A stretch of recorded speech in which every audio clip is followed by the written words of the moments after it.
So what we're going to do is revisit a question that I dealt with a long time ago in this video. Does the Bible command a woman to marry her rapist? And I was taking a look at that, and I don't really exactly remember what I said in that video, but it kind of doesn't matter because like it super doesn't, and like the reason that people think that it does is because the NIV is a horrible translation. So like we'll take a look at this. This is the verse in question. This is a good website for what we're going to do today, Blue Letter Bible.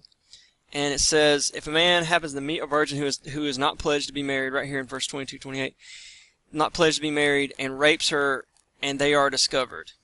Okay, so, all right, he shall pay the father 50 shekels of silver, which typically in Old Testament law, that would have meant that the father gets, has a decision. He must marry the young woman, for he has violated her.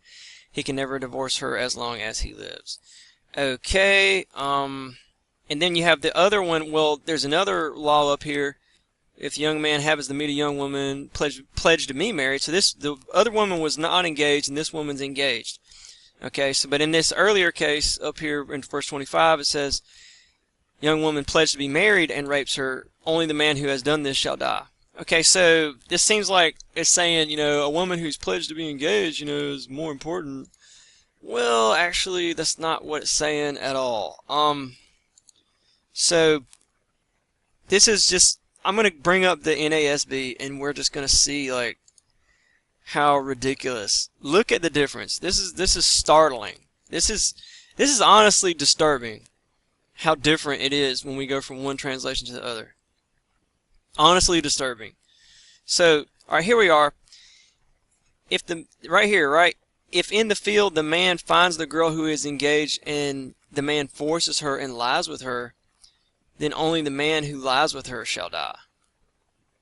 Well, that doesn't say rapes. It says look what the NIV did. It took the man forces her and lies with her. That's a conjunction of two complete clauses. The man forces her and lies with her. Well, that's a subject, two sentences with two objects.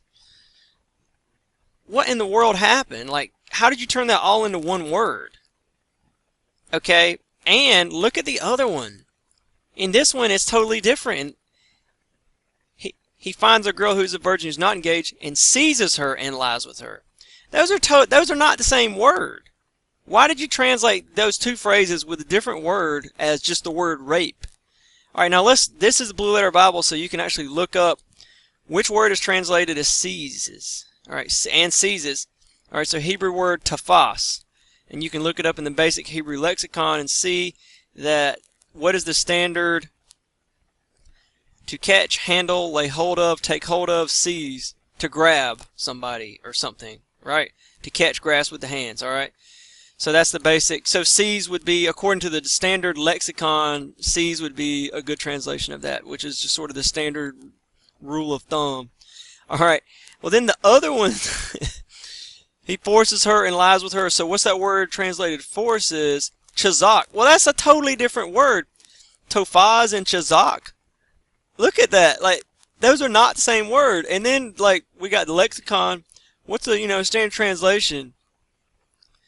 Look at this. To strengthen, prevail, harden, be strong, become strong, be courageous, be firm, grow firm, be resolute, It's totally different. That's not the same word. It's just ridiculous that you would take two different words and translate them as the same word. Now, if we take a look at this, the 1 in 22 about the engaged woman is definitely about rape. It says, in the field the man finds the girl who is engaged, forces her, and lies with her. Only the man who lives with her shall die. You shall do nothing to the girl. There is no sin in the girl worthy of death. And it gives this explanation. This is like someone murdering somebody. Okay? And then it even is even more explicit that this is about forcible rape, which it literally uses the word force anyway. But then it says, he found her in the field, she cried out, and there was no one to save her. Alright? Then we skip to the next one. It's totally different. It doesn't, it separate, this previous case went to great lengths to make it clear what it was talking about, that this was forcible rape. And then this other one separated itself by using this term, seized her. The man finds a girl who is a virgin who is not engaged and seizes her and lies with her, and they are discovered, then the man who lay with her shall give to the girl's father 50 shekels of silver, and she shall become his wife, because he has violated her. He cannot divorce her all his days. So what does this sound like? This sounds like a situation where a man grabs a woman, you know what I'm talking about, and fondles her or whatever, and she doesn't say no. She might resist a little bit, but she takes it willingly. In that weird case, she is not, her situation, she received what he did. She didn't say no. Whereas in the other case, it's clear that she was forced. But the point is, he still seduced her, and so he still has to bear, the legal punishment and the responsibility, which is not really a punishment. It's just like, you have to marry her because you did this. You can't just, not marry her. Now, some critics argue and say, well, why doesn't the Bible just come out and just say, in this passage, just don't rape people? Well, that's not what this passage is about. This passage is an example of what's called case law. And so the Old Testament had laws that were general, but there would have been weird situations okay, well, how do we apply that rule in this one weird situation? So in the case of an engaged woman, it's always supposed to be assumed that she was raped. Unless, it goes in these other questions, unless they were found together and it was clear that she could have yelled out and for help and she didn't. Okay, that's different. But if it was in a place where she couldn't have yelled out, then you're supposed to assume rape. And then in this situation, you talk about a man who, it's another weird case. So in the case of, just a virgin who, got raped, that would be totally different from, that's not what these verses are talking about. These verses are talking about really weird situations where what if a man, kind of sort of rapes her, but then she's consents to it, sort of mid-go? What do you do in that situation?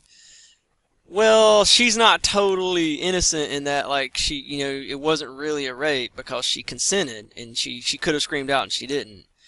But at the same time, it kind of started that way, and so he has to bear more punishment. But it's not like she doesn't want to be with him.